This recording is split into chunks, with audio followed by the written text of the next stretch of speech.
Hello and welcome to Good Boys Gone Bland, Season 3, Episode 1.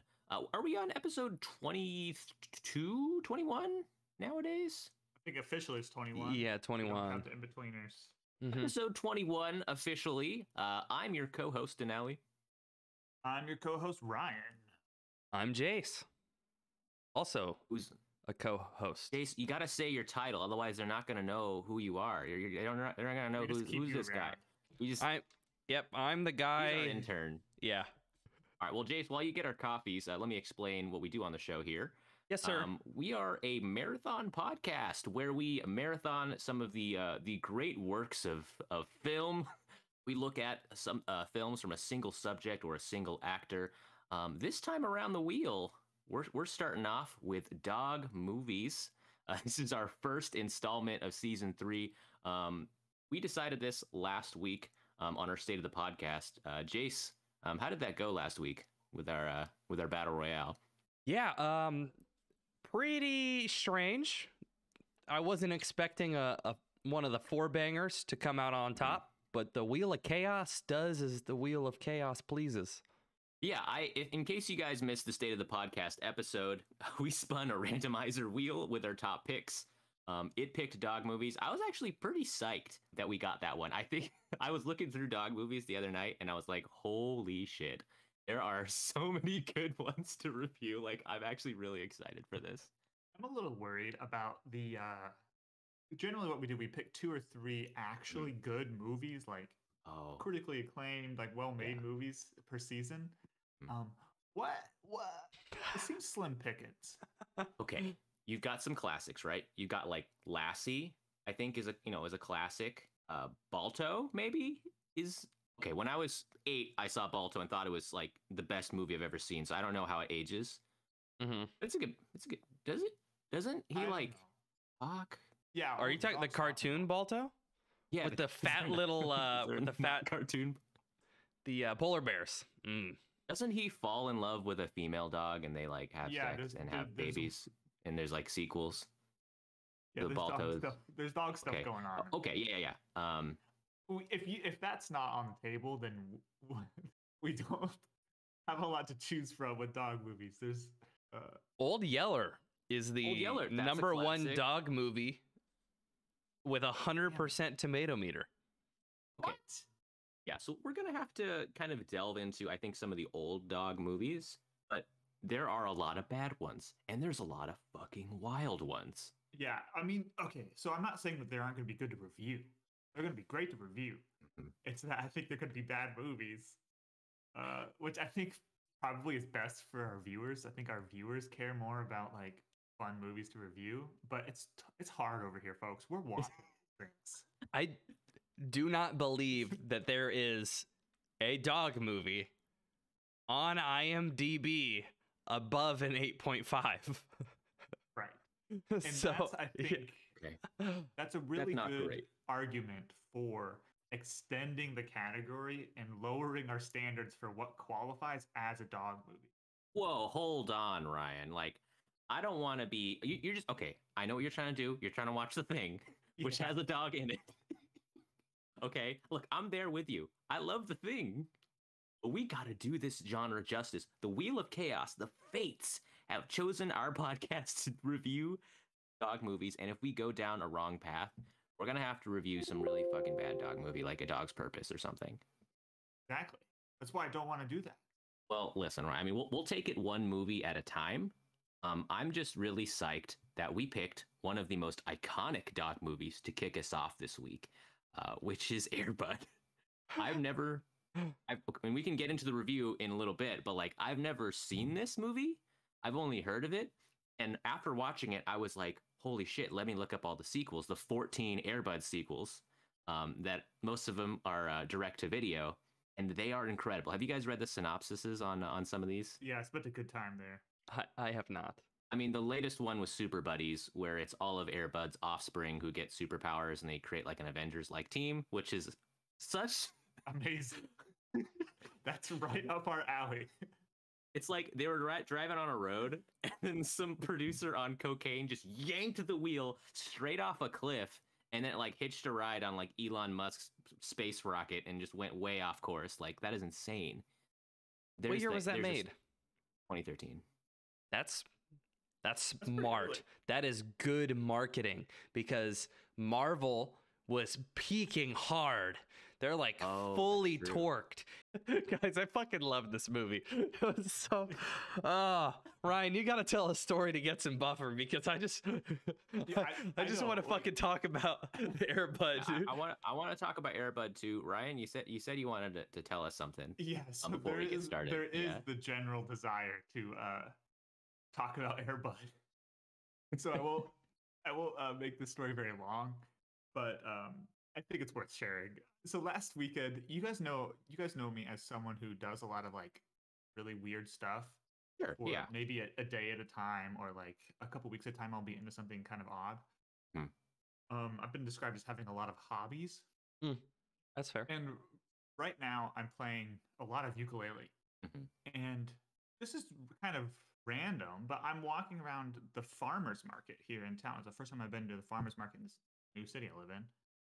And it's huge. There's like rows of stalls and everything, way bigger than I expected, because like apparently people do all their grocery shopping here. Because it's open 3 days a week, not just like a weekend thing. Yeah, and apparently some people just set up storefronts as well, and that like they run their main business out of the farmer market rather than having like an office space or something.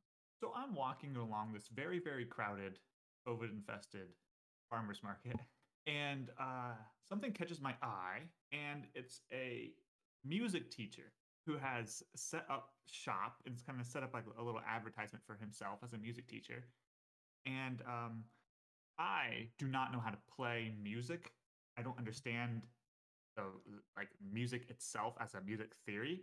I don't know anything about it. I know that there's something called the circle of fifths, and if you work your way along the circle of fifths, it's supposed to sound good. But I really don't know how that works. And this guy's stall was a big advertisement for like learning how to understand music theory. So it just caught my eye, and he had like a piano set up, and he had like a ukulele there, and he had a guitar set up, and his product was this little, almost not quite like a pamphlet, but like almost like remind me of a plastic placemat that you could like put on your keyboard or like slide under your guitar. And it would teach you like the relationship between the chords and stuff. So I was just looking at this kind of like, oh, it's interesting. And meanwhile, my wife is completely gone. Like she didn't see me stop. So I'm like on my own. Dog was shitting on somebody's stall. Yeah. And the guy comes up to me and he sees me looking, which is a huge mistake. I was hoping to get in and out. Yeah. Okay. You're stuck. But he comes up and he's like, hey, so do you play music? A little bit. Do you play guitar? It's like, no, I play ukulele. And he's like, oh, well, did you know? And he starts like talking to me about the ukulele and like a really interesting way to understand music theory for ukulele, which is helpful because I've never talked to anybody about that before. And at some point, we start talking. We start getting along quite well, and it's actually his invention is actually really cool. At some point, he invites me like back behind the desk, and he's got more stuff back there. Okay, so I'm like, okay, I'll check out this other stuff. I'm just kind of being friendly at this point. And he's like, you see this chart? Now this is the chart you need to learn. And I'm like, okay, we're at chart number 2 now. And so there's like C chord plus G chord equals F chord or something. And that's why they sound good.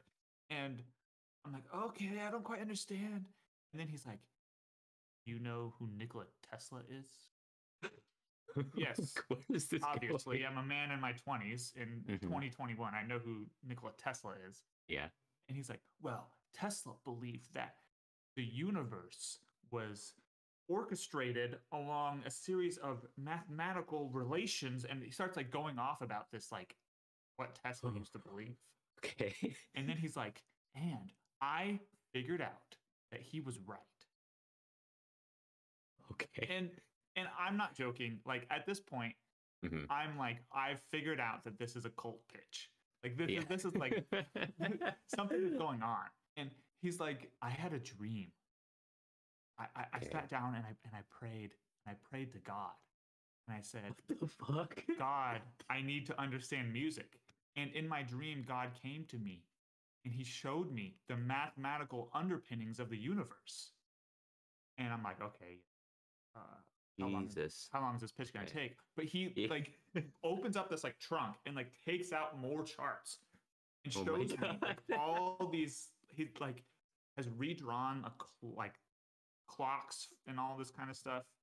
And at some point, I'm like, I need to get myself out of this situation.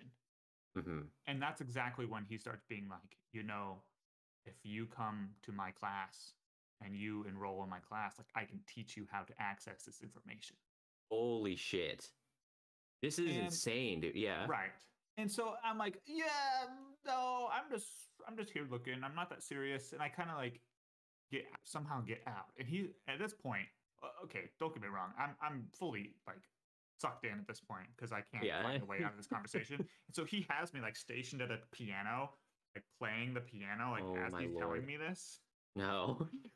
And so I'm trying to like get out, trying to like eke towards like the edge of the piano that's the closest to the exit. Like, okay, I'm gonna play this over here. And Julia's come back, and so she's like trying to get me out of there. And thankfully, for like a split second, somebody else walks by. And the guy's like, "Oh, do you play music?" And I go, "Oh shit!" And and I jump into the crowd, and I'm out of there. And then I'm like, "Okay, that was crazy. This guy is insane." But he was kind of onto something. Like, no joke. This guy was actually like onto something. He found out a really easy way to teach people music theory, and it worked. Like, it honestly really worked for me. I think I actually learned something from him in the 10 minutes I was there. I don't want to take anything away from him. Or are you about to say that you looked for this information online? Yes. Okay. So I went online and I looked up this information. And this guy's website is BANANAS. It is crazy. That's bananas. Bananas.com? Okay, everybody, go check it out on bananas.com. Like, that's a premium domain. Like, fuck. No, but seriously, you know, when someone is somewhat rationally like speaking to you, you're like, okay, this person might have it together. And then you look up their website and they're making absolutely no sense. It is like conspiracy rambling where they make no sense. There's no punctuation. They can't spell a single word. There never is. And he's like typing this manifesto online on his website. You left that tent and God appeared behind him and said, "We missed another one." We'll have to murder him now. But the great thing is he just like hosted the images of his chart on his website so that you can just open a new tab. You're just safe. You're gonna do a flyby in Coltsville. Maybe just get what you can. Maybe fly out. And that's, I think, what the moral of the story that I promised would be short, and it's not, is that like I think cultists get a little bit of a bad rap. I mean, sure, they like kill people, but at least what we should do is we should sit the cultists down, like each one of them, like each cult leader, and say like, give me all the information you have. Can you write that down for me real quick, or like come up with a chart like this guy did? And after that, then we say, okay, don't have anything to do with me. You can go off and be ostracized from society. But then somewhere we'll have this giant list of all the cult's beliefs. And what if this guy, you know, dies in 50 years, and 200 years later, we find out some crazy thing through science, and it's like, oh, wow, if only we could have predicted this. We just check that cult database, right? And then we can People vindicate the guy. A little unhinged. Like, you don't want to make that fucking cult database. In high school, we literally had multiple cults saying they could predict the end of the world. Well, it would actually be kind of Ryan, nice to compile. What you just described is the reason that we have anti-vaxxers. Because they're able to easily put their stupid shit from their stupid brains on the internet.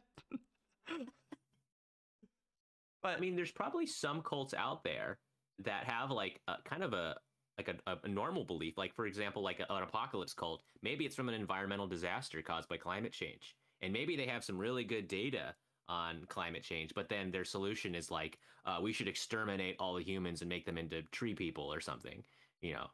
Yeah, I Like, think it'd there's be nice. probably That's an pretty adjacent- scientifically sound. It'd be nice Yeah. to get like a Cultopedia going, you know?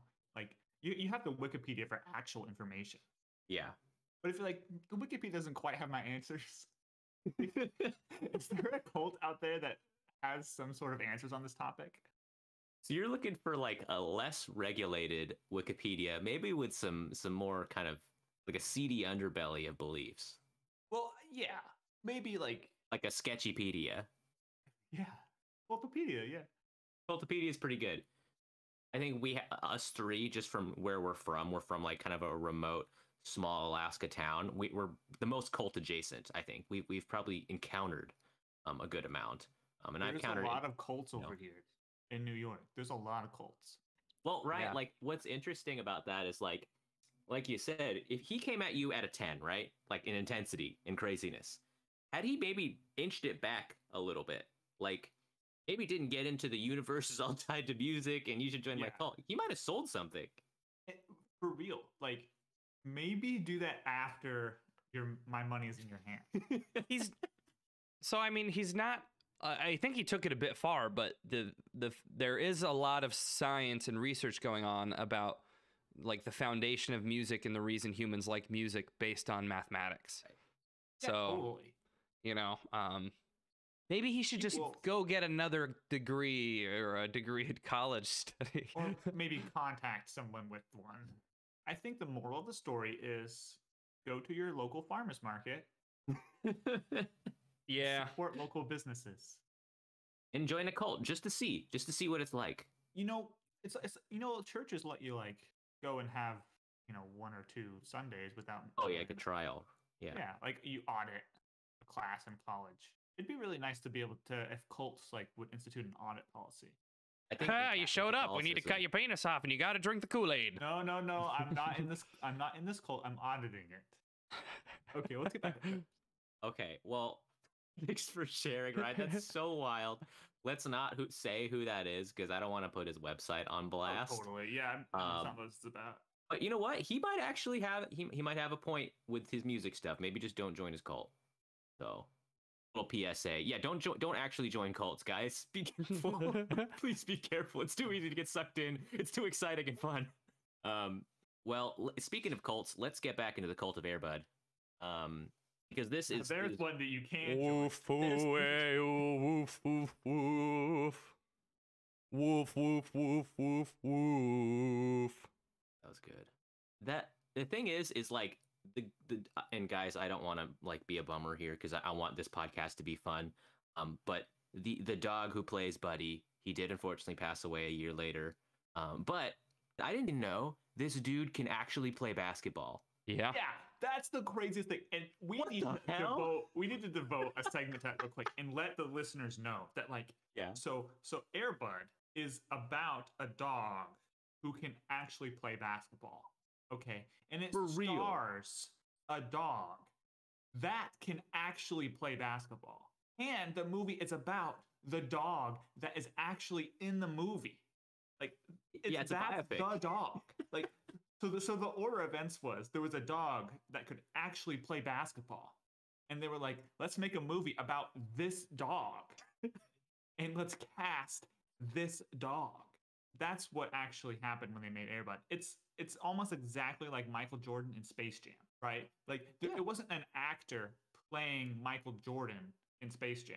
Like Michael Jordan in Space Jam was Michael Jordan. It was about his life. Michael Jordan in that movie could actually play basketball. And Bugs Bunny could actually smash someone with a hammer and not kill them. Yeah. That's something he can do in real life too. That's something to Yeah, keep in mind. it was a pretty star lineup at Space Jam. How'd they get all those Looney Tunes people in one room degree in a movie? Like the Must have pay, been the contract's budget. nightmare. Jesus, I know Daffy's a fucking diva. Well, they're all kind of. It's a pretty one-sided contract. They should have a union. They don't. Yeah. Oh You know, yeah, maybe- the 2D, 3D. Yeah. Negotiate as a group. Yeah, like Airbud 2, he was towards the kind of the twilight of his career. He was like 10 years old, I think, when they filmed Airbud. And he was playing a that younger makes dog. sense. Yeah. That makes sense. Just like Space Jam was filmed towards the end of Michael Jordan's career. You don't have Michael Jordan in the movie Space Jam before he's played in the NBA. He has to actually establish himself as being good at basketball first, and then you're like, oh wow, we should make a movie about this. So this dog had an accomplished life actually playing basketball, and then they were like, we need to make an origin story. And okay, so before we get into Air Bud too much, whose turn is it to do synopsis? Let's just get the synopsis out of the way so we can do this. You guys remember? Is it Jace? It might be Jace. It's either. I think you did Lincoln Lawyer, Ryan, didn't you? Or did I do it? I did do Lincoln Lawyer. I think it was me then. So maybe you're Air Bud, Ryan. So maybe you should just do the synopsis then. Damn it! It's a Ryan heavy episode. I did a rom-com. I did the rom-com. You did the Wedding Planner. I did the Wedding Planner. Did Lincoln Lawyer. So Ryan. Okay. Noticeably unprepared. Air Bud is the feel-good story of a dog named Buddy. Now, this dog has had a rough life.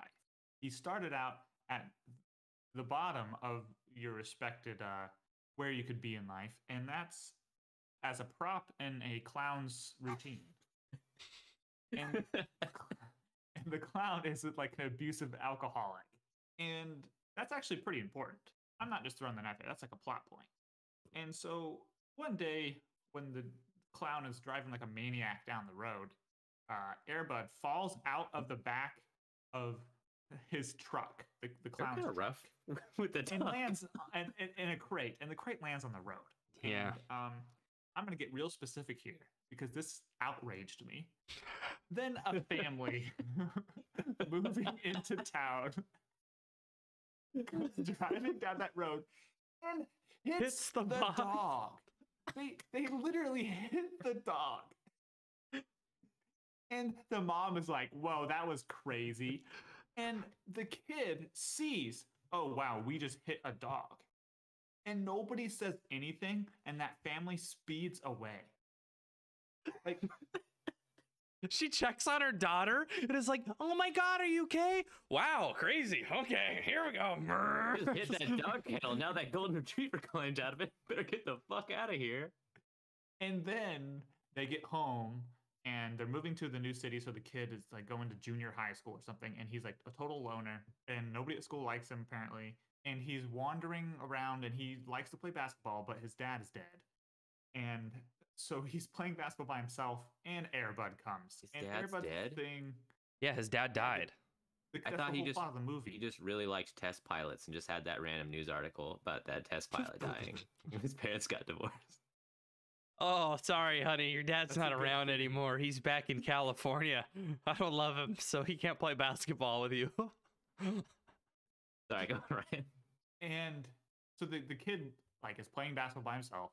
Well, it turns out that Buddy, this loose golden retriever that's rabid now, really likes balls and like will go crazy. That's like actually true. Yeah, no, that's true, dogs. No, of this particular dog, like it's like that's like a character. That's part of his character is that he loves. Yeah, I'm sorry. Yeah, I just all balls. That just it just. Sorry, that just slipped out of me. Okay, he likes round pieces of sport equipment. Is that what you want me to say? Thank you. Yeah, no, thank you. That helped me.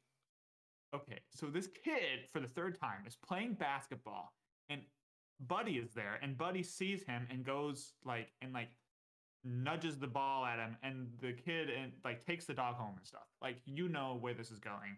And the kid takes the dog home, and there's hijinks ensue. And the kid's like being bullied at school and stuff, and he wants to join the basketball team. And so he practices with the dog, and turns out the dog can actually play basketball. And so the kid is like, this is nuts.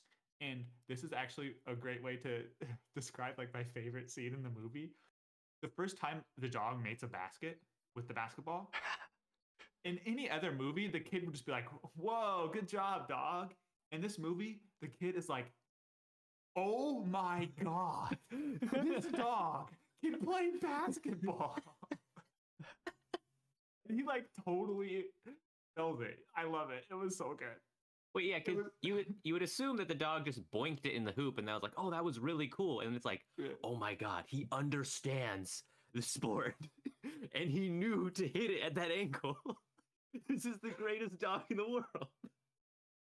And so the dog becomes a fixture of the local basketball team because through hijinks, the town figures out that this dog can play basketball. Which I think is almost more noteworthy than the original scene of him finding out he could play basketball, because an entire gym full of people goes dead silent and they're like, oh, he can play basketball. I don't know if you guys read the Wikipedia page, but the town of Fairfield, Washington, where this takes place, is actually a lead mining town, and everyone in that town has minor brain damage. So that's why they all think the dog can understand and play basketball. Yeah, and that's really how the movie goes. There's a villain who is the coach, and also a scrawny little bratty kid, and his alcoholic father. Yeah, there's some weird stuff with that. They play in a big game, but all their kids are hurt or sick or something, and they only have 4 players. Lead poisoning. And they're like, oh crap, what are we gonna do? And the coach, who's like this old, wily, crafty, former professional basketball player, is like, I have an idea. And they wheel out Air Bud, and Air Bud is their 5th member of the team. And this is the best part of the movie to me. This is the second best part of the movie to me that I've said so far. The opposing coach is like, this is insane. You can't let that dog be on your basketball team. Like, that's against the rules, number 1. And number 2, it just doesn't make any sense. Like, you can't have a dog out here on your team. This is a game for human beings. Do you understand that? Like, well, we recognize the difference between humans and animals, right? And the rules actually didn't say that. Ain't no rule that say dog can't play basketball. So Air Bud schools these kids and wins the game. And the movie just sort of ends. Ryan, my take from this is that you're a rules is written kind of dungeon master. Right. Because nowhere in the rules for the game of basketball did it say that the player had to A, be human. And also, did you guys notice that the evil player he's like 10 years old, and they cast him as an evil kid, the Draco Malfoy of this Air Bud universe. He fouls the dog. Yeah, dude. He like actually commits a foul on the dog. And the solution is like, let the dog shoot free throws. I love that. But he's like, just toss the ball to the dog and he'll bounce it in. Like, toss it to him, I guess. Which I thought was fucking hilarious. And so for the rest of this episode, I think we should just talk about our favorite Air Bud scenes. Yeah, like, I remember reading, I think it was like maybe it was a Reddit comment or someone said this before, but I also think it's worth revisiting. Like, what if they didn't win the game and the coach was like, let the dog play, and they lost by like a lot? Like, that'd be fucking hilarious. That would have been, yeah. I think, okay, so I played junior high basketball. Yeah. In a very storied career. Don't fact check that. And I think that they did a good job of portraying how intense parents feel about junior high basketball. Yes. And sports too. Children's sports is psychotic. It's insane. This is another short story. We'll see.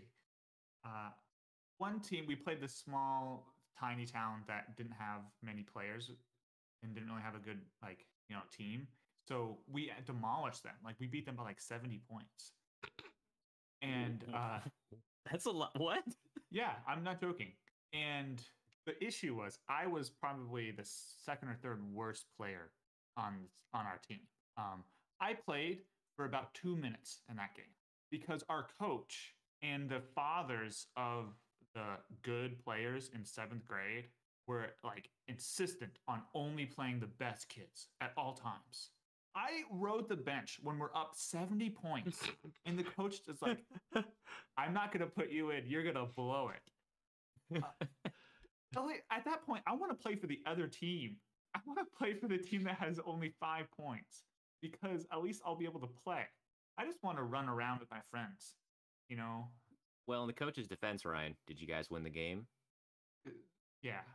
Well, then you Well, didn't blow it. Something's working. But that's kind of what I mean. It's Yeah, like yeah. nobody is watching. You think that there's nobody even in the fucking audience. It's an empty auditorium.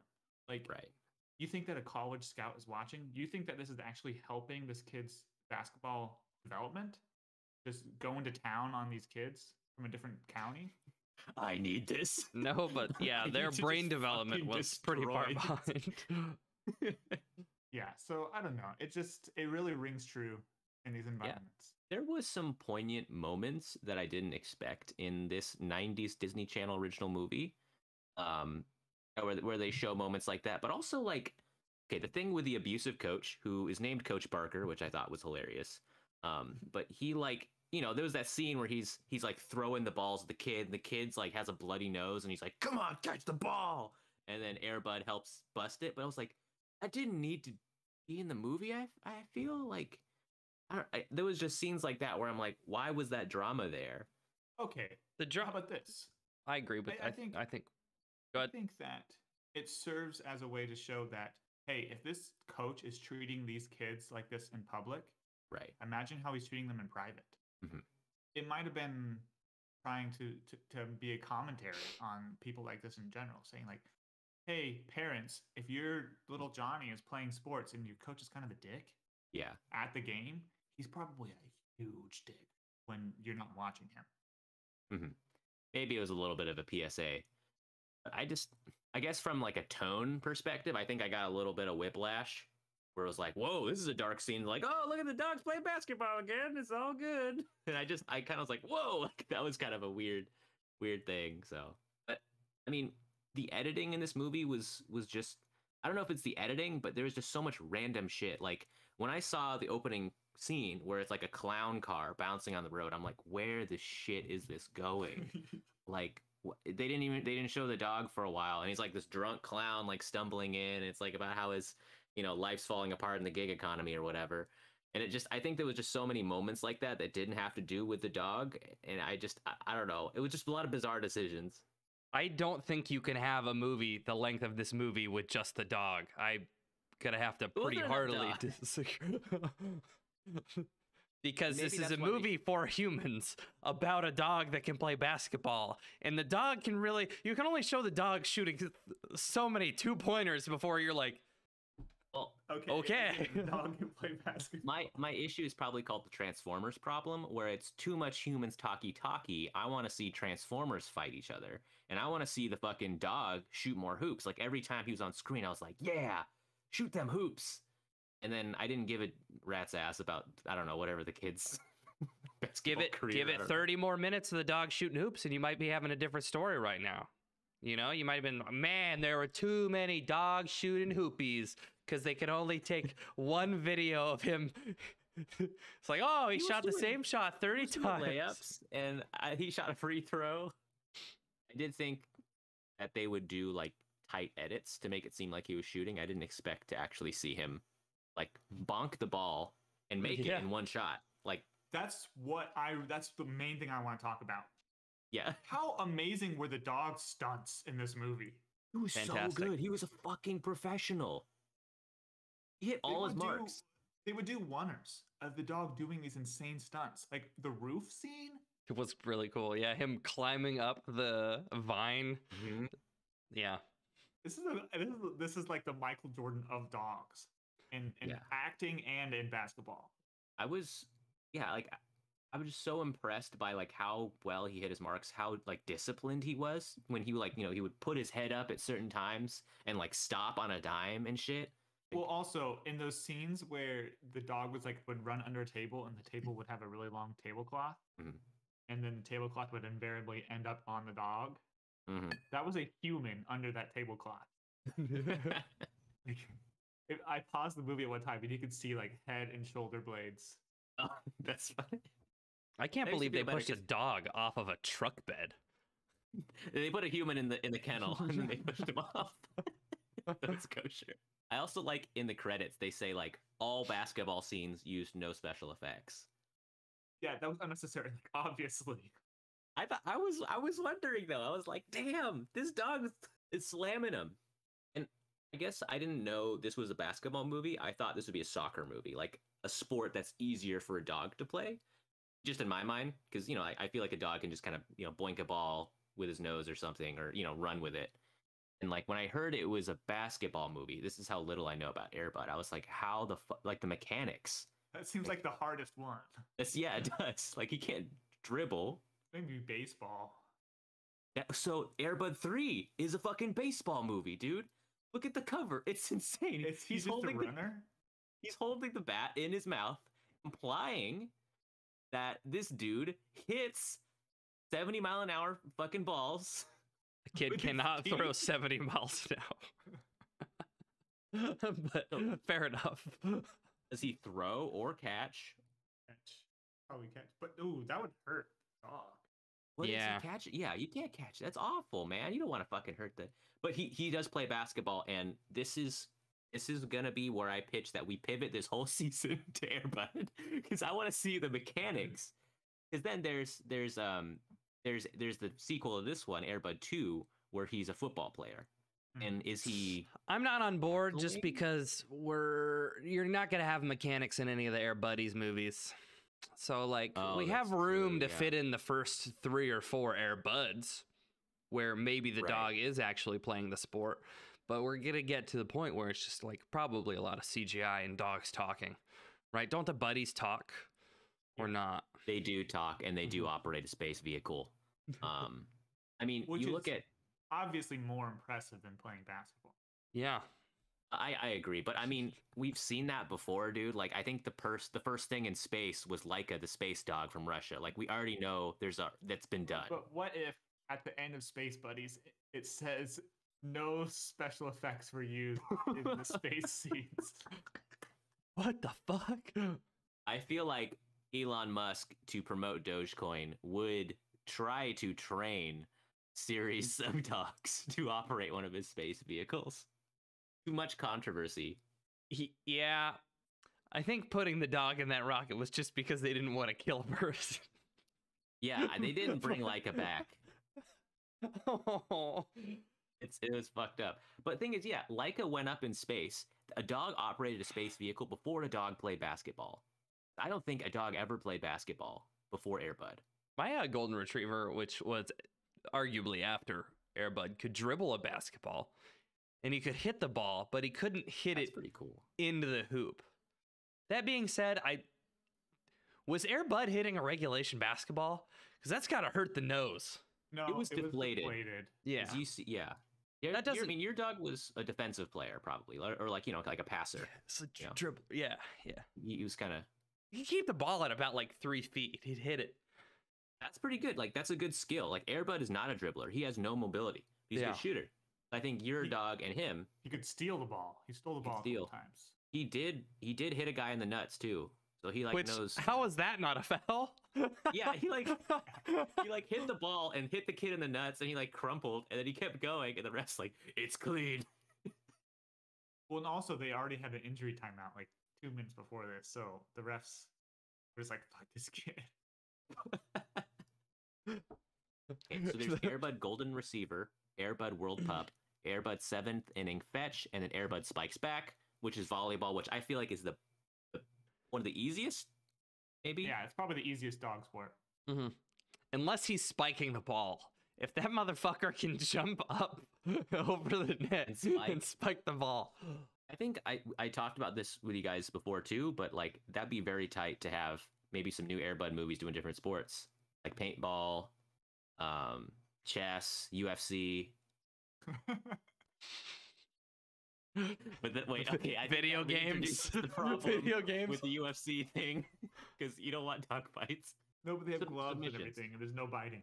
Submissions only, maybe. I feel like he could triangle people. Yeah, esports. I feel like he could have a joystick playing League or something. I think there's stuff here. I want to see him do the Olympic sport that's kayaking down the rapids.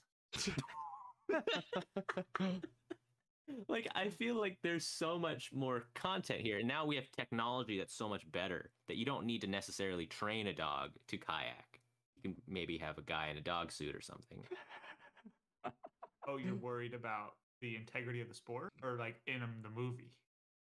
I mean, I'm worried about like people throwing a dog in a kayak and trying to make him a whitewater raptor to make a new Air Bud movie versus just having a guy wear a costume and do it, and we can do it all in post. Like I feel like there's more the special effects thing. That's what I live for.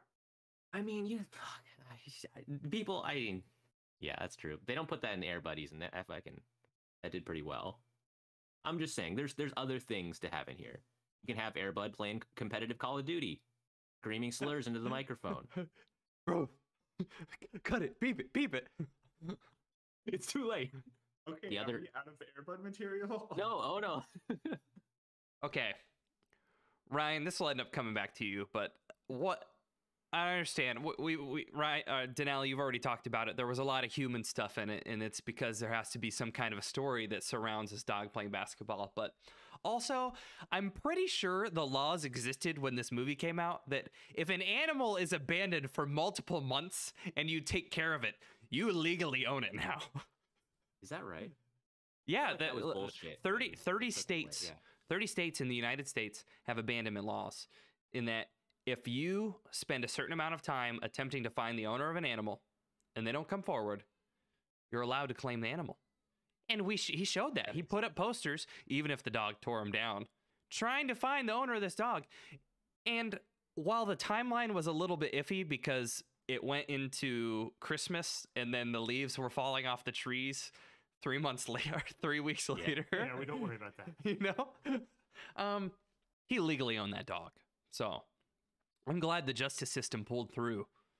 Me too, right? What's your opinion on the courtroom scene? Okay, I was wondering how many movies have courtroom scenes? A lot. Is that pretty realistic? Until I'm asked about it. Like, when I'm watching a movie and it has a courtroom scene, I'm like, they're gonna ask me about it. Yeah, abandonment law is a big deal.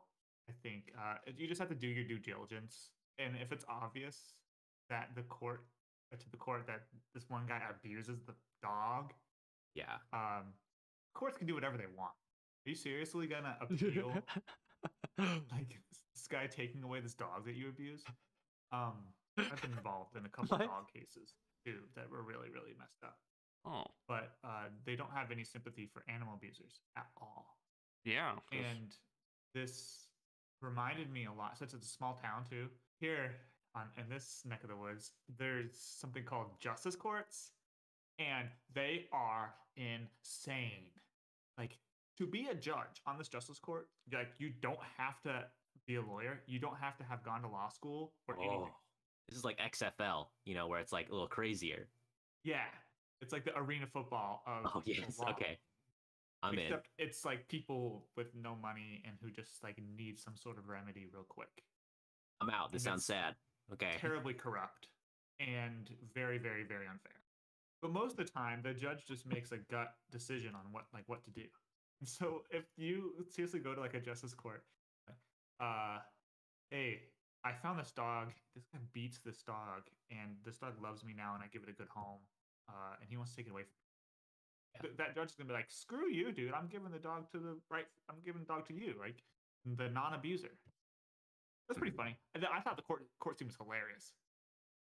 What is there like legal bounds for him to be like, "Let the dog choose," and they're like, "Course the dog." That's exactly what I'm saying. Is like these justice courts, you can do whatever you want. Is that what this maybe was? Because this judge was like, he was wildin', man. Like I don't know what he was on. Yeah, and that's why I thought about justice court, because the judge did not even like know what time of day it was. He didn't give a shit. Making like binding decisions. Yeah, he was like, the dog barked, and he was like, "What was that?" He's like, "That was a bark, sir, from a dog." He's like, "A dog? What's a dog?" Like it was just. Is that a dog? That's the child in this case, sir. Ugly child. Yeah, like. You didn't even know the plaintiffs or, whatever you call them. And also, I've never seen a gavel smacked. This dude really liked to smack the gavel. Well, they had to make the dog bark. That was hilarious. That was, and then he'd be like, "Speak!" And the dog would be like, "Woof! Speak! Woof! Stop speaking! Woof!" Honest, like, how many gavel smacks are there usually in a court case, Ryan? I've never. There's zero. Is there one at the end where they're like, "Guilty," and they smack? No. At least? What the fuck is the gavel for? For beating unruly patrons. Yes, in a way. For self-defense. It's for like if, for some reason, if order needs to be brought, or like nobody's looking up at the front. You should have given that dog contempt of court. At least in the ones I've been. Yeah, to. I haven't been over there. You guys think like Daredevil has a seizure every time they hit the gavel? Probably pretty loud. No, he went into that nightclub scene once, so he's fine. That's true. Shit. That scene, what the fuck? Yeah, that scene really just that scene alone makes it really not make sense that any other time there's a loud sound. He's like, ah! And thousands of gunshots. I want a monster truck rally, Air Bud, where a hillbilly in overalls says, "There ain't no rules to say the dog can't drive the truck." And the dog's like, so tight. Yeah. I think that is in the vein, the spirit of the series, I think, of the people who really love it. But why doesn't he fucking play disc golf or fucking disc golf or ultimate? That's a easy dog sport. I feel like that's a good dog sport. The other thing, this basketball player, what's his name? Oh, the coach, right? The coach, the new coach, the good which one. I think you might be right earlier when you said that the scene of him throwing the balls at the kid, in some vein was a little bit harsh. It was a little bit shocking. Mm-hmm.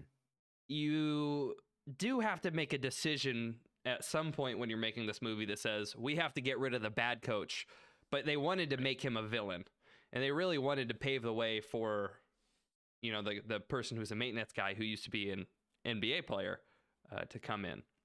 But my God, what? Everybody just listens to this dude. He can walk in and he can be like, "Yeah, you should give the dog a credit card." And somebody at bank would be like, "Okay, yeah." He walks into the courtroom. He's like, "Why don't you let the dog decide?" It's like, yeah. He's like, "I've heard a lot of cockamamie bullshit ideas as my tenure as a judge, but I like this one." And it's almost like he's a Jedi, right? 'Cause he's like, "There's no rule that says the dog can't play basketball." Okay. I heard a rumor that this movie, like the original plot was that Air Bud, like the dog, was a reincarnation of the kid's father. And like it was like his spirit. And I think they changed it. Yeah, they changed it so it's like different. But then like this is kind of the plot of 17 again almost, except it's a dog instead of Zac Efron as a 17-year-old. I just thought that was interesting. Like it would have really changed the movie if the dog was the kid's dad. That would have been awesome. I don't know how we would figure that out, and also why the dog was reincarnated as his father, but the dog was like 4 years old. Well, the dad goes to heaven, and then Jesus puts his soul into a dog.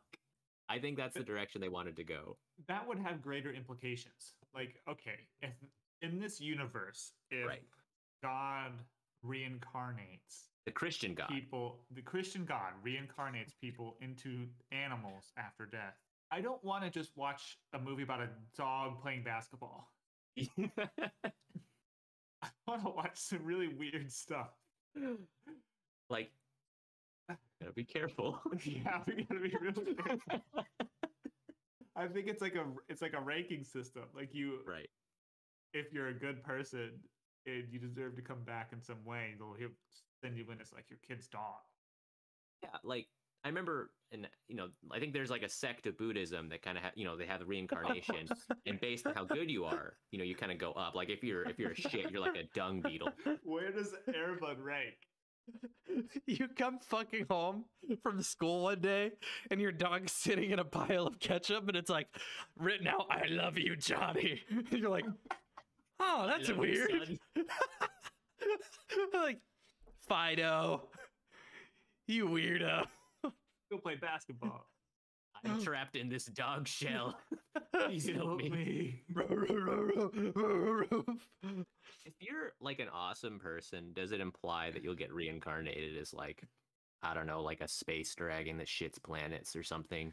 Denali, know, you've been using that line since high school. Dude, I mean, that's in my mind, Yeah, that's the greatest form. I right? agree. I tell people that if I get reincarnated, I was kick ass. A Space dragon god. I want to be one of those snow monkeys in Japan that hangs out in the Oh. spas. The hot tub monkeys. Yeah. His dad must have not been that great of a person to be a dog, like after being a human. Like, he was a test pilot. Was he like bombing countries and stuff? But Probably. it's the Michael Jordan of dogs, though. Like, so he's at the top. Okay, of so he's that like pretty list. good. Mm. You know, if they put him in an F-16, do you think that dog would have like been ripping some barrel rolls and like was like the top ace? He For the could have US come in the back Gulf as War. Beverly Hills Chihuahua, but he got airbushed. Imagine if the U.S. government figures that out, right? They train one human to fly a jet, and you're like, even if he dies, he gets reincarnated as a dog, and that dog still knows how to fly the jet. We just have to find that dog. Of all the dogs born this year, we just have to find the one that knows how to fly a plane, and then we won't have to waste some money training a new pilot. So they'll have aptitude tests for dogs at birth, like to recognize call signs. You and have to recognize... bring them in to a local office whenever you get a new dog. That's the 80th dog that definitely couldn't fly a plane. We should... At some point, Johnson, don't you think we should stop putting them in planes first, and they should like have simulators. hit some buttons? We've got a lot of money to waste. they perform well under pressure. This dog ripped a guy's throat out. I don't know if that's because he's a dog or if he's a Navy SEAL that died. This is both dog and Navy SEAL behavior. Inconclusive. Did like shitting on my desk when he was alive. I don't know. Maybe my dog is just some a-hole. Well, in the vein of that, like the other night, I woke up in the middle of the night to write down like Air Bud ideas. Now I just want to like float some of them by you. One of them, the sentence I wrote was Air Bud weed movie. Is that anything like Bud? That's Like literally Scooby Doo. Oh shit, that's right. Okay, yeah. Where he's just like I think Air Bud is like a good weed name, and like maybe he's like a dealer. You know, he like kind of runs some. I don't know. Oh. We could talk about that one. Budding bad. Ooh, budding bad. That's good. Like his basketball career, maybe he gets injured and then he has to kind of pay for the medical bills. Yeah. I have gritty Air Bud reboot where he cusses and does drugs and sometimes kills. That's what we're talking about. I think that's pretty good. What about like Bud Wick, where it's like the reverse of John Wick, where the human gets killed and then Air Bud goes on a murdering assassination rampage? That's pretty good. That's pretty cool. That's actually a really good idea, Jace. So you could literally cast Keanu Reeves and have an alternate universe where he gets shot and the dog picks up a gun and it has an engineer like retrain it for his paws, so he's like shooting. Is he shooting other dogs or people? John Wick didn't shoot dogs. It's other dogs. No, I want to watch this movie. But I guess if the other dogs were bad mobsters that killed John The other Wick. dogs are the ones who killed Keanu Reeves. It's maybe it's a justified. Complete species switch. Yeah. So in this world, are humans in kennels and pets? No, it's just this plot of this movie, the species switch. It's like the dog hotel like or that. whatever, you know? It's like it's a big flip. They're still humans. Okay, they're still humans. They're still around. This is just following the dogs. Yeah. And there's a dog criminal underground or something. Maybe it would be funnier if the dog was just killing humans. Killed a bunch of humans. I like that too. Humans, but I don't think watching dogs killing hundreds of other dogs is gonna be a fun movie to watch. I don't think I want to see that at all. I don't care how much those other dogs committed crimes. Anyways, do you guys want to get into our ratings for this movie? Yes, but I always want to say I have no idea how to rate this movie. Yeah. Okay, because like this is like getting a wine sommelier to like review Mountain Dew Code Red. You know, it's not the same here. You don't review it like that, right?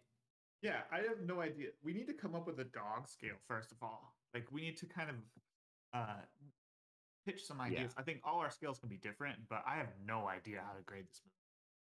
No idea. I mean, Jace, I think I'll let you kind of take more executive authority because this was your pitch about what to call the dog meter. I do think maybe the meter should include maybe like how much dog was in there, how much dog action maybe. That might be an idea. How good was the dog? Quality of tricks, you know, like tricks. I feel like sometimes on screen you can tell when they've had to choose a specific camera angle to get the owner of the dog to signal.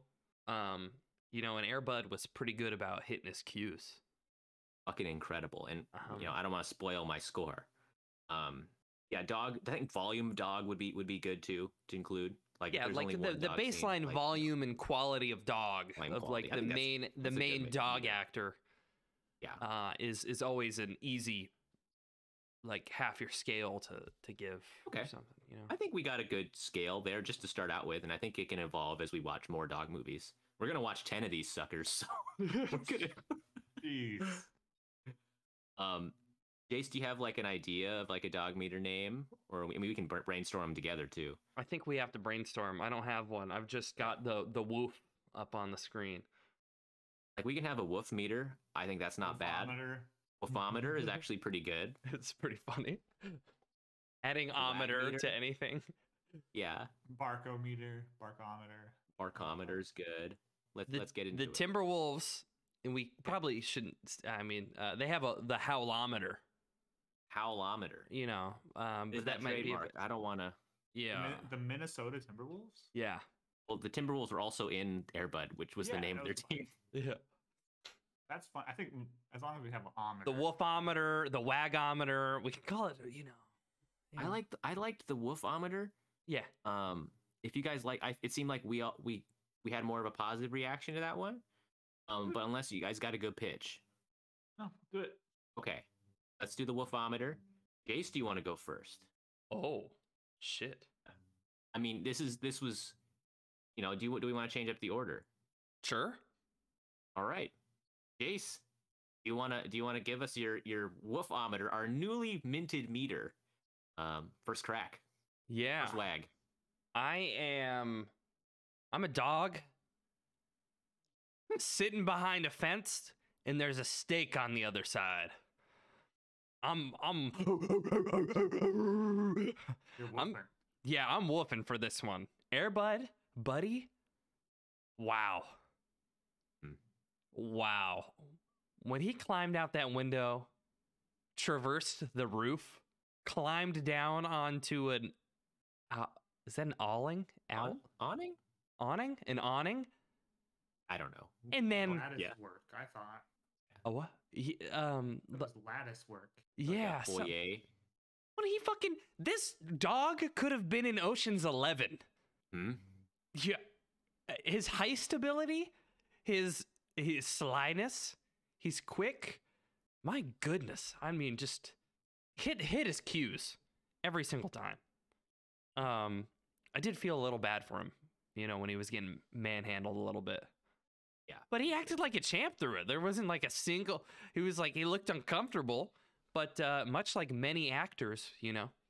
And my God, his ability to shoot a basketball is, I joked that part of my meter would be whether or not I could like beat the dog or compete with the dog maybe in whatever they were doing in the film. Yeah.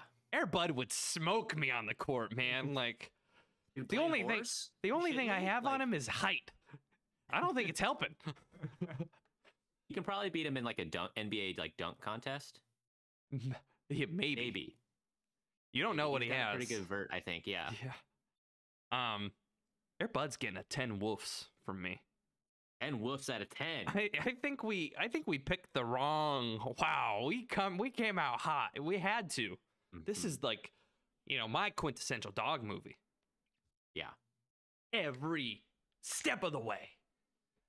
We're breaking this meter in at a 10, cracking the seal. I don't know what my metrics are, but as soon as I got done with the movie, I knew that Air Bud was the one. All right. That's a 10 for Jace. I suppose I'll go next. We usually go clockwise, if that's okay with Ryan. Go for it. Yeah, this movie fucking blew me away, dude. Like, I was expecting, like, I guess I saw a Disney Channel original movie. I saw that, or I mean, not Disney Channel, but it's like a Disney movie with starring a golden retriever who plays sports. I'm like, okay, this is gonna be like a poorly edited, ridiculous movie like Sharknado or something, like just something that's really, really bad. And it was bad, but the dog was fucking incredible, dude. This is one of the greatest athletes I have ever seen in a species. He is an apex of dog kind. Like, how rare is it do you get to see someone of a species that is the greatest at that thing, man? Fucking incredible. Like, I didn't expect him, first of all, to play basketball. When I found out it was a basketball movie, I was like leaned in. I was like, holy shit, what is gonna happen here? And he was boinking the balls. Okay, like, full disclosure, I didn't make a basket until I was like 13 years old. Like, and this was years and years of trying. Like, I am so bad at basketball. Like, it just does not connect in my brain. I think I've made like 5 baskets in my life. Okay, and I saw this dog sink in a human sport. Like, I can't play any dog sports. Like, so many fucking baskets.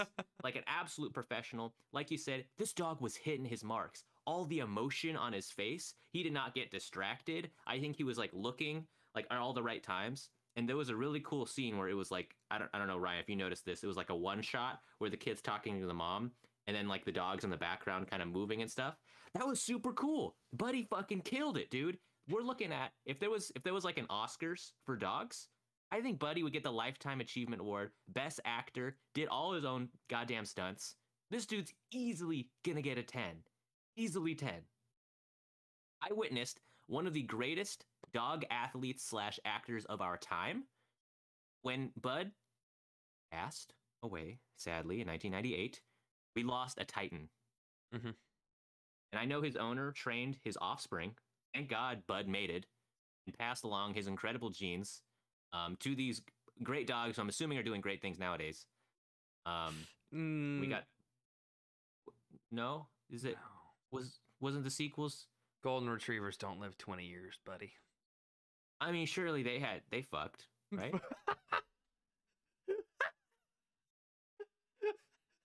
Okay, yeah, his lineage, much like a shogun in the feudal era of Japan, they still live on, compete against sports to this day.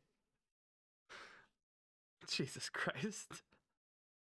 I'm just easy 10 for this one. I don't think it gets better than this, folks.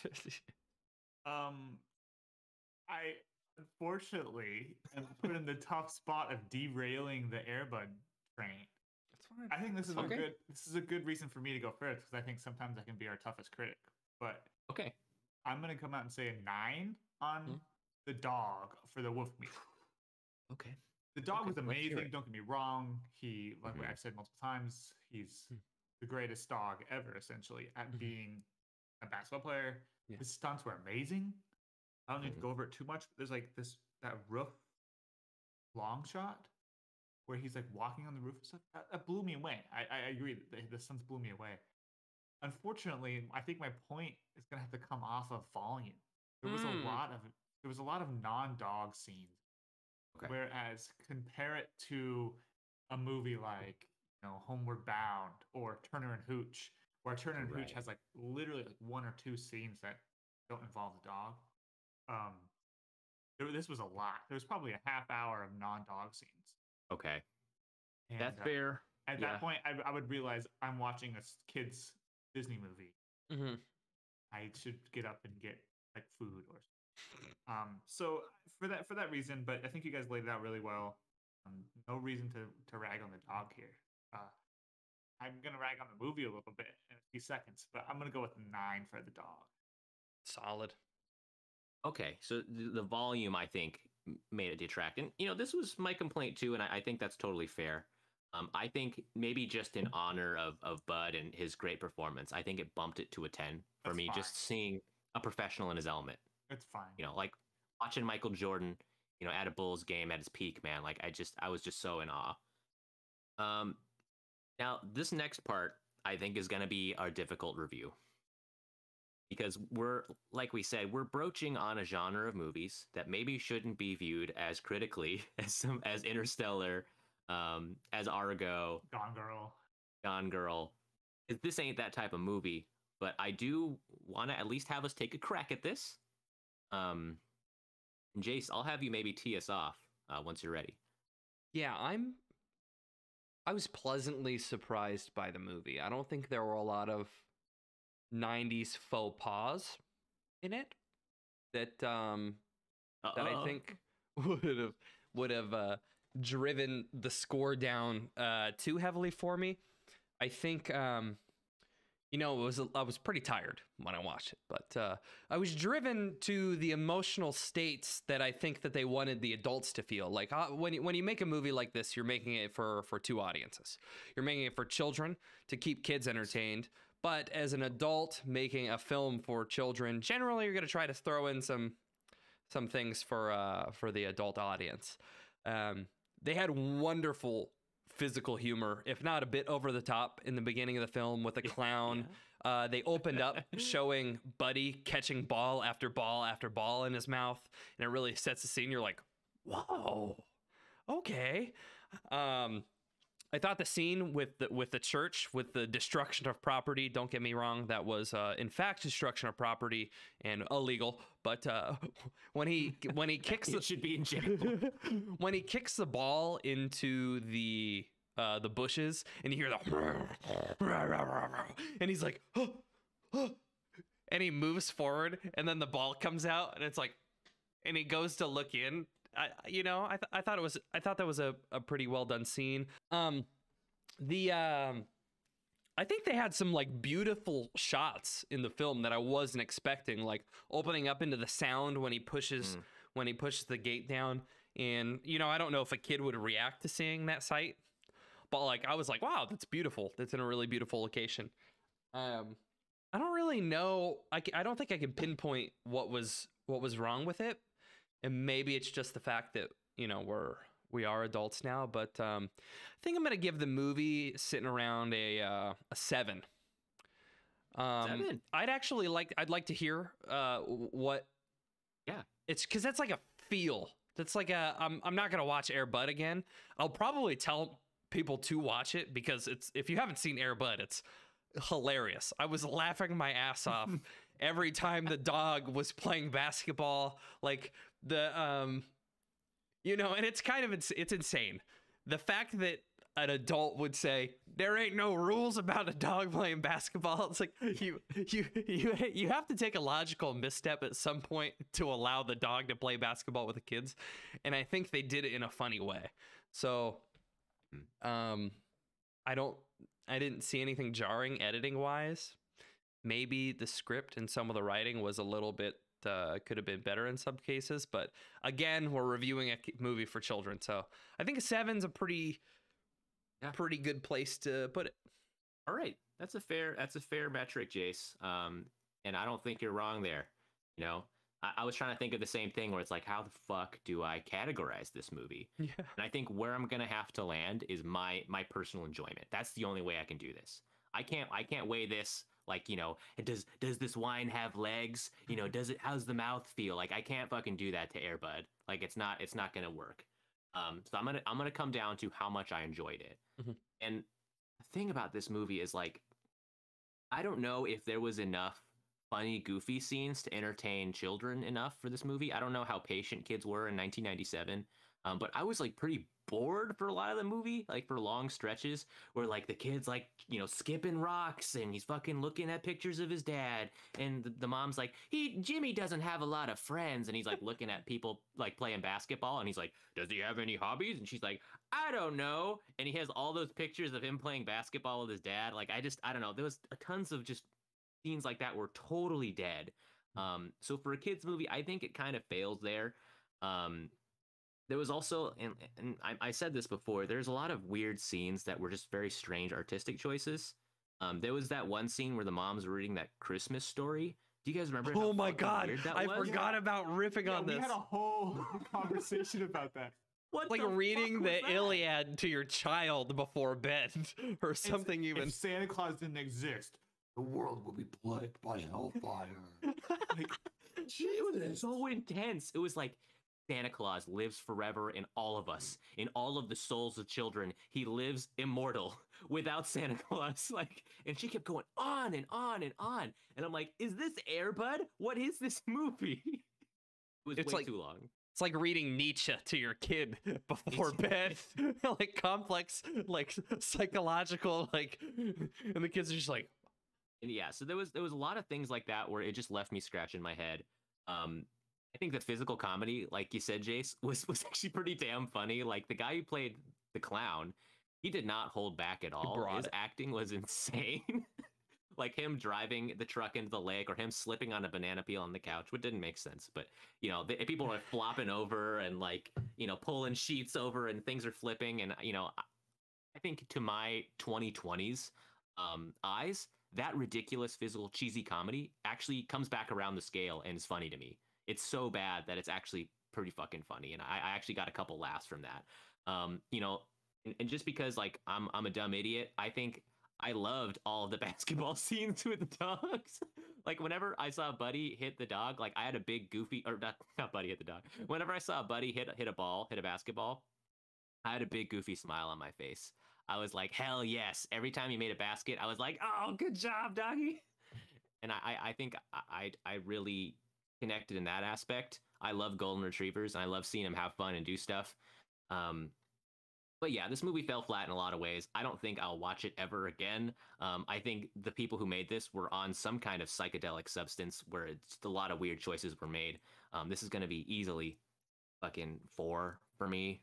Like, I think it registered a little bit for me. You know, maybe some positives from watching this, but I don't think it's a good movie, dog. Good dog movie. damn. Good movie, dog. And the other thing too is like, okay, kids won't like it. I don't think adults will like it. I don't think dogs will like it either. Like, there's not enough. I sent you that video. squeaky My dog toys. was watching it. Are you serious? Did he Yeah. like it? I didn't. I haven't His checked ears the were videos. perked up. He was like, He was actually watching the video, like the movie, the whole time. Maybe we need to get a dog critic in here, as just to kind of get it even. Jace, you're making a hand puppet like a dog. Does he want to say something? no. What if there's an Air Bud for reviewing movies? Oh yeah. They're like, wait a sec. And the dog's like, you know, booping his nose at Citizen Kane. Sorry, Ryan, go ahead and give your review. Okay. I thought I was gonna be the Air Bud downer, but geez, Denali. Yeah, it is what it is, man. that is- Reality's fucking that's harsh. Interesting. You know? First off, I want to say, did we not realize how sad this season is gonna be? Oh no. There's a lot of sad movies. Think about this movie was pretty light on sadness for a dog movie, and it still had like Yeah. dog abuse and dog abandonment no. and Yeah. like a really tearjerker like court scene. They didn't even have to kill him, like in the movie, you know, because that's always in the dog movie where he has to Yeah. get put down. Or Timmy has to shoot him because he's rabid or some shit like that. That makes you really bummed out. Like, you're right, Ryan. That's like 90% of dog movies. This is gonna be a really sad season. So I'm glad we started off on like a happy movie. Oh fuck. Okay. But I think, in a way, I think one of you said this. When you're watching a movie, especially comedies, this is mostly true for comedies, but this movie kind of blurred the line between comedy and serious dog movie. Mhm. There's a choice that the movie makes. And the movie makes a choice whether or not to follow real world logic or follow a comedic form of logic. Parody movies are a comedic form of logic universe. Like in some comedy movies or parody movies, like a character will get hit by a car and they'll be like, oh no, and then they'll get hit by a car again. And they'll be like, oh, and that's kind of funny. But it doesn't make sense to us. And Yeah. like Wet Hot American Summer is my favorite non-logical comedy. And then there's that let's take this other thing, like an Anchorman, like one of the comedies that we kind of grew up on almost. There's like that fight scene in the middle of the movie that doesn't make any sense. Like that totally breaks logic. Rick, where did you And, get a grenade? Right. This movie was trying to be a logical movie. So you have to kind of grade it a little bit harsher than it would be if it was trying to break rules, right? If it was just like a funny, let's make dog jokes all the time, Right. It would be different. And that's a different genre of dog movies, like Hotel for Dogs and stuff like that, where the dogs can talk, Space Buddies and all that kind of stuff. So, I mean, so I kind of have to judge it like a real movie. And the production quality was kind of low in a lot of respects. Like, you could obviously tell that these were all sets that had been constructed. Like the kid's room that has like 12-foot tall ceilings. Yeah, that's probably a set. Like, no kid is having these like floor to ceiling windows. Compared to other dog movies, I thought this was pretty good as far as we're talking. So I'm not going to rate it like, I'm not going to, like we said, not going to compare it to Citizen Kane or anything. It's against other dog movies. Also against other basketball movies. And the basketball scenes were decent. They're better than in Teen Wolf, which is also a basketball movie about werewolves, by the way, which And a dog we can get adjacent. into. But other than that, I thought it was pretty good for a dog movie. It's not the best dog movie I've ever seen. So I'm hitting Air Bud with an 8 from Downtown. Wow. Damn. Shit. Damn. Better dog movie. Yeah. Better dog movie. Yeah. Now that's the thing is when I think the less dog you put in the movie, the better the movie can be.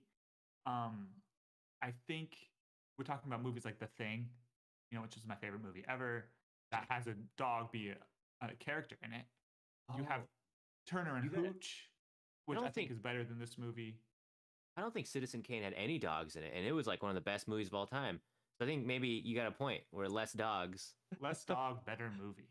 I think you have the very few outliers. So I'm giving this an 8 for dog movies. If someone's coming to our podcast like, oh, I want to watch this podcast about dog movies, and we're giving Air Bud a 4 out the gate, like, yeah, shit. Everything else is going to be a fucking 3 or a 5. Well, maybe this is the difference in our scales, and this is why we got a panel of three judges. We got different priorities, and I think you have a really good point about judging it, like based on how ridiculous the movie is going to present itself as. What is it trying to do? Yeah. My scale was like, how much did I enjoy the movie? And I'm willing to bet there's going to be some dog movies that I might actually give higher scores just because I liked it, Yeah, that's fair. Unless we keep watching shitters, and maybe my dog score is going to be high, but maybe my movie score is not. Have you seen Turner and Hooch tonight? I have. Well, growing up, so but I can't have it. I don't have a metric on it, I haven't seen it. You were the advocate. My roommate told me to watch it. I have it on DVD. I have actually 2 copies of Turner and Hooch on DVD. I'll send you one. I think that might end up costing you more than me renting it online. Well, cool. We I guess we digested Air Bud. We had kind of a split. I think a judge split decision, and I think that's what's incredible about this movie is when you have a divergence of opinion. They took creative risks, I think, and I think for Ryan it really worked. Those creative risks, and maybe for me it didn't. And I think maybe this is, it's indicative of like what you said, Ryan, about could this be someone's favorite movie? Maybe someone's favorite movie is Air Bud. If someone said that, I don't think they're insane. We also should give it credit for the stunts being actually performed by the dog. Yeah. So they were limited in how amazing the stunts and amazing the plot of the movie could be, because they were like, we're actually going to make this movie. We're not gonna like movify. We're not gonna Hollywood this movie. We're going to film this dog doing stuff and make a plot around it. Like, this dog had no idea it was making a movie. It was just, but that was the subplot of the movie, though, right? Because the kid was like, Buddy just thinks he's playing a game with his friends. He doesn't know he's playing basketball. That was what the coach, told the kid. And did you guys realize that the kid did not take that advice? No, I didn't. Well, so that advice was given to him because he took the last shot instead of passing to his teammate. Yeah. At the movie ends with the kid doing that exact same scenario, and he takes the shot again and he makes it. I think it was like tonal. I think it was like in the first batch, he is doing it specifically because he wants the people to like him, and then in the second, although he does the same thing in the second part, you can see that he more clearly looked at the rest of his teammates to be like, oh, I could give it away. Oh God, Air Bud, he might be open. Oh shit. And then he had to take the shot to win the game. Yeah, I think he was in a different headspace. I learned a lot from this movie about myself and about. You know what? That's not bad advice though about performance. You know, you do it for the love of the game. You don't do it because of some extrinsic factor that'll give you validation. You know, and I think in that way, Air Bud is the most zen player of all time, and maybe that's why he's so incredible at the sport. He can shut that part of his brain out. He's clutch. He's fucking. Yeah. He's in the pocket all the time. Ice in his veins. Ice in his kibble bowl. Michael Jordon in his head, is he like, oh fuck, am I gonna make this and make my paycheck? Like, I think absolutely not. Yeah, and I think Michael Jordan was out there to shit on people though. Literally, like Michael Jordan, he's the most savage motherfucker of all time. Honestly, Michael Jordan would not be trying in a game until someone talks shit to him. Then he would just. I would love a Last Dance documentary about Air Bud in his life. Be nice. And then the coach said I couldn't play, and I took that personally. So Denali, superhero who like can only do stuff or like can do whatever you tell him he can't do. Okay. Ooh. I think that's Michael Jordan in real life. It seemed like from that documentary, anytime someone said that he couldn't do, like, you can't play for the MLB and become a. You'd have to. That or all. The you can't do that superhero and the time stop superhero would Very be similar. Would be buddy. They need an auditory trigger, and they would just like the time stopper superhero would be like, I bet you can't become bulletproof and fly through that wall and insta kill all 100 of those villains. And then the other guy would be like, what? How long do you think it'll take me to do that so you can slow down time? And I think that would be the whole team. I don't think you need anyone else. Well, that's the thing. It's like he could have an earbud, like something in his ear. I mean, people would just fuck with him and be like, I bet you can't shit your pants so hard you fly into space. What? It's like only his ex-wife can trigger the superpowers. It's like, Sharon, I need to save some people. That is now that's an interesting dynamic. Someone who he has a severed relationship with. The only way he can access his powers. That's actually probably that's an interesting dynamic. Character. Yeah. Because now he can't activate it whenever he wants. Right. He's got someone who resents him and doesn't want anything to do with him. Oh, fuck. I was going to say something about the dog. Oh, yeah, Denali. After you get drugged through the trenches of dog movies, I think you're going to be on episode 10 crying, saying, I changed Air Bud to a 10. I changed Air Bud to a 10. Maybe I will, dude. Maybe I'm coming at this too harsh because I've only seen a handful of dog movies.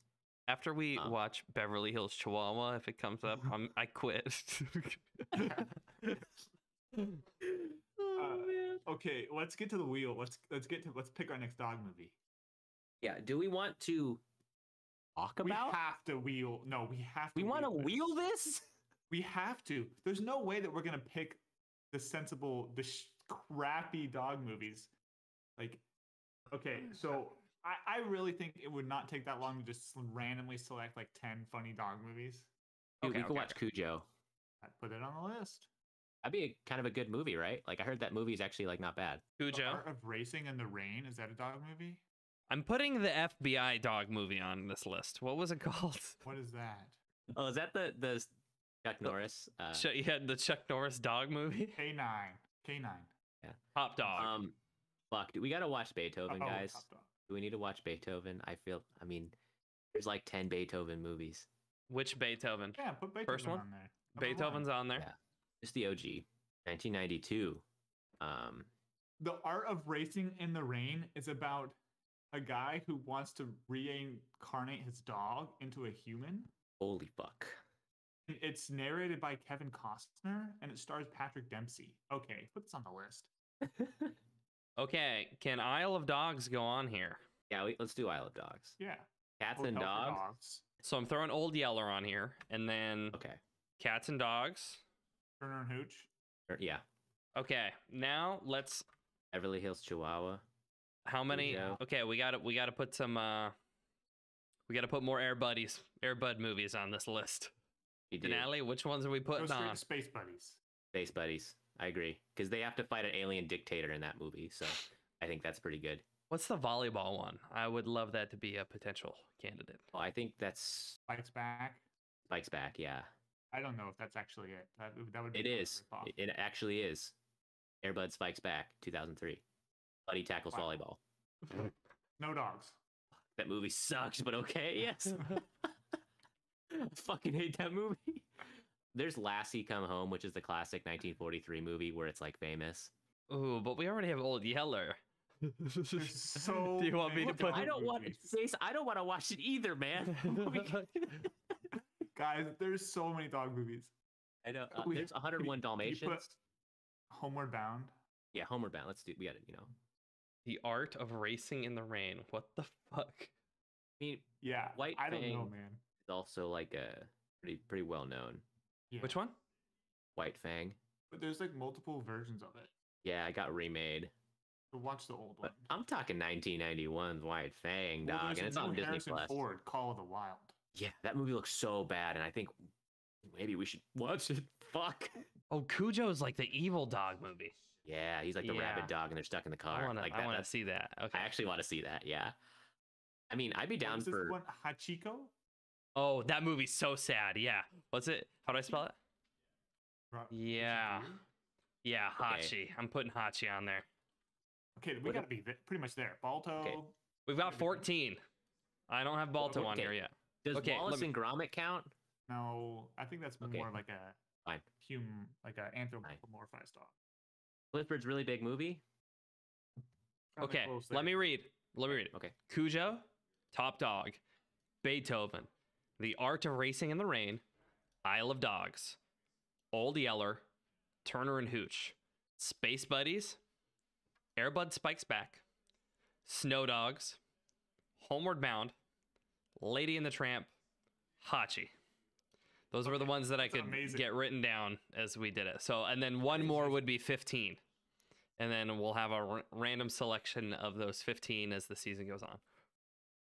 I don't want to watch Marley and Me again. I don't think I. I don't. might We not got see it. that same energy with Hachi. Okay. I don't think we need another movie. So just do I 14. think I want to put another one in. Okay. What is it now? Balto. We took only Air Bud movies away from you for this season. So go ahead and throw on Did whatever we you do want. Beverly Hills Chihuahua. Yeah, we should put Oh. that in. Amber George texted me Lopez. that movie. She was like, watch that one." Okay. You have one more? That was it. That's 15, right? Yeah. I mean, I'm down to put fucking 30 on this. Did you want Just Clifford really- Denali? We could replenish. No, because that would mean there wasn't a reason for us to just not put 30 on it right now. We I'm want to not sold- I want to I'm not, knock like, them off the list. Ironed into this list. Yeah, but there are 16 Okay. of them. We only have 9, right?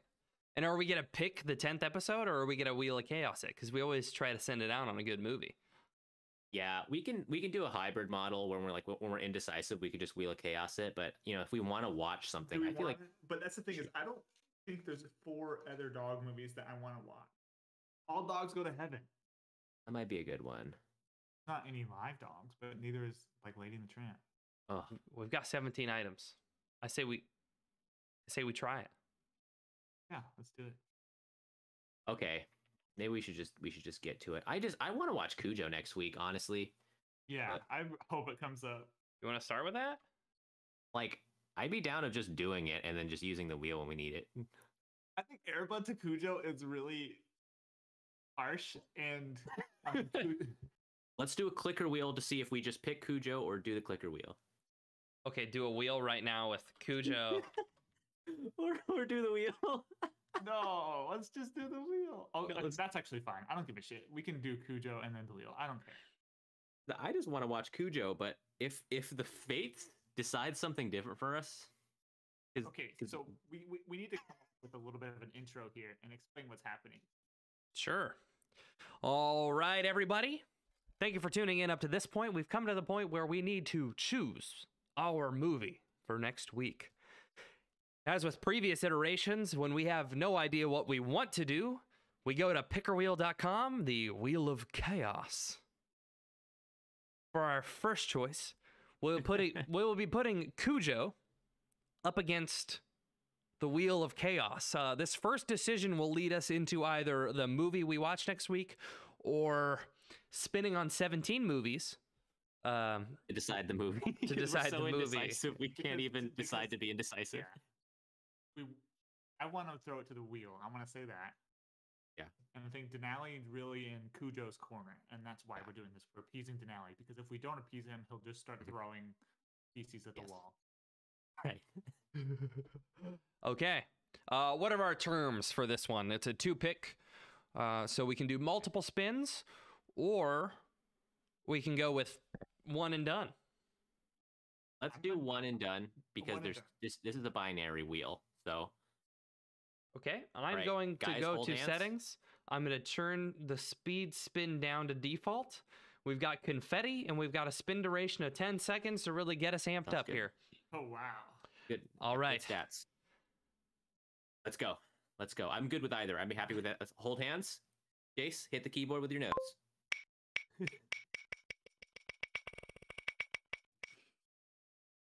Oh, okay, we're going to the wheel. Wheel of Chaos. Oh my Wheel. lord. Okay. Okay, There's so still a I non-zero am chance of Cujo. going to come into this list here. Excuse me. I am copying in our list of movies, adding to the list. They could I feel like some of these Oh, are no, no, bigger no, no, no, slices than don't do others. that. Never mind. I think that's an optical illusion. It's just the text. Yeah, I think the green looks bigger. I would agree. It does look a little Yeah. bit bigger. But Okay. We got 17 movies up in here. Guys, do you want to do a one and done spin? You have to, right? Or do you want to do best 17? Can we read off the movie? Yeah, Jace, do you want to just go down the list of sure. we got on the wheel? For the potential movies of this season, we have Cujo, Top Dog, Beethoven, The Art of Racing in the Rain, I Love Dogs, Old Yeller, Turner and Hooch, Space Buddies, Airbud Spikes Back, Bonk. Snow Dogs, Homeward Bound, Lady and the Tramp, Hachi, the American version, Beverly Hills Chihuahua, Clifford's Big Movie, don't know if that's the correct name, and All Dogs Go to Heaven. Please not Clifford. I didn't realize you put Clifford on there. And the worst part of Clifford is we would have to pay money to watch it because I don't think it's available on streaming. Okay. Are you sure you don't want to add more movies? No. For now. Okay, we all stretched out? We all Yeah, loose? I didn't. Oh, gee, I'm scared. Okay. Yeah, I'm Oh, scared man. too. We could have watched Cujo. Here we I just go. want to watch Cujo, man. This is bullshit. Okay. Holy fuck.